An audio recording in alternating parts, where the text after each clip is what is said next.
ಲೋಕಸಭೆಯಲ್ಲಿ ಬಿಜೆಪಿ ಮತ್ತೆ ಅಧಿಕಾರಕ್ಕೆ ಬರೋದು ಫಿಕ್ಸ್. ಬಿಜೆಪಿ ಶಾಸಕನ ವಿಶ್ವಾಸದ ಮಾತಿಗೆ ಕಾರಣವೇನು ಗೊತ್ತಾ? ಹಾಯ್ ಹಲೋ ನಮಸ್ಕಾರ ವೀಕ್ಷಕರೇ, ಕರ್ನಾಟಕ ಟಿವಿಗೆ ಸ್ವಾಗತ. ನಾನು ಯೋಗೇಶ್ ಈಶ್ವರ್. ಬೆಳಗಾವಿ ಭಾಗದಲ್ಲಿ ಜಾರಕಿಹೊಳಿ ಸಹೋದರರು ಅಂದ್ರೆ ಅವರಿಗೆ ಅದರದೇ ಆದ ಒಂದು ವರ್ಚಸ್ಸು, ತಾಕತ್ತು, ಗತ್ತು, ಗೈರತ್ತು ಎಲ್ಲವೂ ಇದೆ. ಸತೀಶ್ ಜಾರಕಿಹೊಳಿ ಅವರು ಮಾತ್ರ ಕಾಂಗ್ರೆಸ್ ಅಲ್ಲಿ ಸಚಿವರಾಗಿದ್ದಾರೆ. ಇನ್ನಿಬ್ರು ಉಳಿದಿರೋರೆಲ್ಲ ಬಿಜೆಪಿ. ಬಾಲಚಂದ್ರ ಜಾರಕಿಹೊಳಿ ಅವರು ಅರಭಾವಿ ಶಾಸಕರು, ರಮೇಶ್ ಜಾರಕಿಹೊಳಿ ಅವರು ಗೋಕಾಕ್ ಶಾಸಕರು, ಹಿಂಗೆ ಇನ್ನೊಬ್ರು ಅವರೇ ಲಖನ್ ಜಾರಕಿಹೊಳಿ ಅಂತ.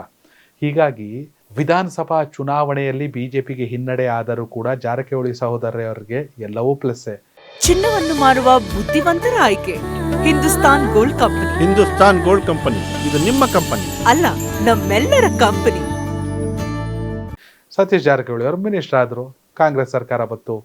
ಪಕ್ಷ ಬೇರೆ ಬೇರೆ ಆಗಿದ್ದರೂ ಕೂಡ ಸಹೋದರರ ನಡುವಿನ ಗಟ್ಟಿತನವನ್ನು ಕಿತ್ಕೊಳ್ಳೋಕ್ಕೆ ಅಥವಾ ಅದನ್ನ ಅಲ್ಲಾಡ್ಸೋಕ್ಕೆ ಯಾರ ಕೈಲೂ ಆಗಲ್ಲ. ಇದೀಗ ಬಾಲಚಂದ್ರ ಜಾರಕಿಹೊಳಿ ಅವರು ಅರಭಾವಿಯ ಶಾಸಕರು, ಬಿಜೆಪಿಯ ಶಾಸಕರು ಭವಿಷ್ಯವನ್ನು ನುಡಿದಿದ್ದು ಮತ್ತೆ ದೇಶಕ್ಕೆ ನರೇಂದ್ರ ಮೋದಿ ಅವರೇ ಪ್ರಧಾನಿಯಾಗಿ ಆಯ್ಕೆ ಆಗ್ತಾರೆ, ಬರ್ದಿಟ್ಕೊಳ್ಳಿ ಅಂತವ್ರೆ. ಹೌದು ವೀಕ್ಷಕರೇ, ಕಳೆದ 10 ವರ್ಷಗಳಲ್ಲಿ ಪ್ರಧಾನಿ ಮೋದಿ ಕೊಟ್ಟಿರುವಂಥ ಆಡಳಿತ ಭಾರತವನ್ನು ಕಂಡರೆ ಇಡೀ ವಿಶ್ವ ಬೆಚ್ಚಿ ಬೀಳುವಂತಹ ಪರಿಸ್ಥಿತಿ. ಭಾರತದ ವಿಚಾರದಲ್ಲಿ ನಾಲಿಗೆ ಹರಿಬಿಡೋದನ್ನು ಕಟ್ ಮಾಡಿದ್ದಾರೆ ಬೇರೆ ದೇಶಗಳಿಗೆ. ಅಲ್ಲದೆ ಇತರ ದೇಶಗಳ ನಡುವಿನ ಯುದ್ಧ ಮತ್ತೊಂದಿದ್ರು ಕೂಡ ರಾಜ್ಯ ಸಂಧಾನಕ್ಕೆ ನರೇಂದ್ರ ಮೋದಿ ಅವರೇ ಬೇಕು. ನರೇಂದ್ರ ಮೋದಿ ವಿಶ್ವಗುರುವಾಗಿದ್ದಾರೆ. 5 ವರ್ಷ ಅವ್ರಿಗೆ ಅವಕಾಶ ಕೊಟ್ಟರೆ ನಮ್ಮ ದೇಶ ಸೇಫ್, ನಮ್ಮ ದೇಶದಲ್ಲಿ ಯುದ್ಧ ಆಗುತ್ತೆ, ನಮ್ಮ ದೇಶದಲ್ಲಿ ಮತ್ತೊಂದಾಗುತ್ತೆ, ನಮ್ಮ ದೇಶದಲ್ಲಿ ಊಟಕ್ಕೆ ಕಷ್ಟ ಆಗುತ್ತೆ, ನಮ್ಮ ದೇಶದಲ್ಲಿ ನಿರುದ್ಯೋಗ ಸಮಸ್ಯೆ ಮುಗಿಲು ಮುಟ್ಟುತ್ತೆ ಅನ್ನೋದೆಲ್ಲ ಸುಳ್ಳು. ಇನ್ನೊಂದು 5 ವರ್ಷ ಅವ್ರಿಗೆ ಅವಕಾಶ ಕೊಟ್ಟರೆ ಅಲ್ಲ, ಅವರೇ ಪ್ರಧಾನಿ ಆಗ್ತಾರೆ ಅನ್ನುವ ನಿಟ್ಟಿನಲ್ಲಿ ಬಾಲಚಂದ್ರ ಜಾರಕಿಹೊಳಿ ಅವರು ಭವಿಷ್ಯವನ್ನು ನುಡಿದಿದ್ದಾರೆ. ಆಬ್ವಿಯಸ್ಲಿ ನುಡಿಲೇಬೇಕು ಬಿಜೆಪಿ ಶಾಸಕರು. ಇದೇ ಮಾತನ್ನ ಸತೀಶ್ ಜಾರಕಿಹೊಳಿ ಅವರು ಹೇಳ್ಬಿಡ್ಲಿ, ಅವಾಗ ಒಪ್ಕೊಳ್ಳೋಣ.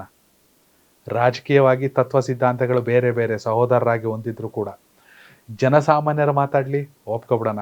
ಎಸ್, ದೇಶ ಅಂತ ಬಂದಾಗ, ಪ್ರಧಾನಿ ಅಂತ ಬಂದಾಗ ಕಳೆದ 2 ಅವಧಿಗಳಿಂದ ನರೇಂದ್ರ ಮೋದಿ ಅವರನ್ನೇ ಜನ ಗೆಲ್ಲಿಸ್ತಾ ಬಂದಿದ್ದಾರೆ. ಅದು ಹ್ಯಾಟ್ರಿಕ್ ಸಾಧನೆ ಆಗುತ್ತೆ ಅನ್ನೋದು ಬಿಜೆಪಿ ಕಾರ್ಯಕರ್ತರ ಮತ್ತು ನಾಯಕರ ನಂಬಿಕೆ. ಆದರೆ GST ಬರೆ, ನಿರುದ್ಯೋಗ ಸಮಸ್ಯೆ, ಸುಳ್ಳು ಭರವಸೆಗಳು ದೇಶವನ್ನು ಇನ್ನಿಲ್ಲದ ಸಮಸ್ಯೆಗೆ ದೂಡಿದೆ, ಬಡಬಗ್ಗರನ್ನ ಅನ್ನೋದು ಒಂದಷ್ಟು ಜನ ಬೇರೆಯವರ ಮಾತು. ಇವರು ಕಾಂಗ್ರೆಸ್ ಕಾರ್ಯಕರ್ತರು ಅಲ್ಲ, ಬಿಜೆಪಿ ಕಾರ್ಯಕರ್ತರು ಅಲ್ಲ. ಆದರೆ ಅರಭಾವಿ ಶಾಸಕ ಬಾಲಚಂದ್ರ ಜಾರಕಿಹೊಳಿ ಅವರ ಪ್ರಕಾರ ಈ ಬಾರಿ ಕೂಡ ದೇಶಕ್ಕೆ ನರೇಂದ್ರ ಮೋದಿ ಅವರೇ ಪ್ರಧಾನಿ ಆಗ್ತಾರೆ ಅನ್ನೋ ಕಾನ್ಫಿಡೆನ್ಸ್. ವೀಕ್ಷಕರ, ನಿಮ್ಮ ಪ್ರಕಾರ ಬಾಲಚಂದ್ರ ಜಾರಕಿಹೊಳಿ ಅವರ ಮಾತು ಅಥವಾ ಭವಿಷ್ಯ ನಿಜವಾಗುತ್ತಾ?